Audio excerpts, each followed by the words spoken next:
Francisca Castellanos, and I'm one of the housing counselors with RUPCO. We like to kind of give you some information about what's needed to buy a home and some of the advantages to home ownership. So there's a lot of things that you already know that are an advantage to home ownership. There's some things that we don't always think about though. So the first one is going to be stable housing costs. As a renter, you pay your rent, which at any point your landlord could give you notice and raise your rent. As a homeowner, you're going to make a mortgage payment, which is called a PITI payment. Principal, interest, taxes, and insurance. And the way to remember it is, it's such a pity you have to pay it. The principal and interest portion of your mortgage payment is going to be fixed, typically for 30 years, so that won't change, which is really awesome.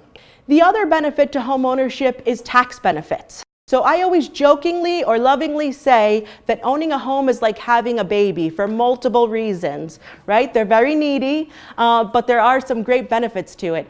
So as far as taxes go, at this point, if you have private mortgage insurance, that would be an additional deduction. You can also deduct the real estate taxes that you pay, and you can deduct the interest that you pay on your mortgage. Another benefit is equity. So equity is the difference between what you owe on your home and how much it's worth. So if you have a home that's worth $100,000 and you owe the bank $80,000, that means you have $20,000 in equity. So equity is a really good thing because if you sell your home, that's cash in your pocket. So as a renter, you're housed, but that money's not really going anywhere.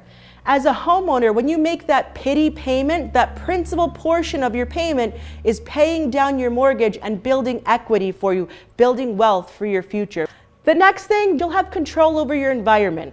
As a renter, you've got those plain white walls. You don't even dare put a picture up because you don't want to get that pinprick and lose your security deposit. As a homeowner, you can do whatever you want. What we've seen as a trend for the past 2 to 3 years is that rent is very high. Even in Ulster County, where I would consider the rent to be a little bit more reasonable, the fair market rent for a 3-bedroom apartment is over $1,400. What we're seeing is mortgage payments that are equal to or less than what people are paying for their rent.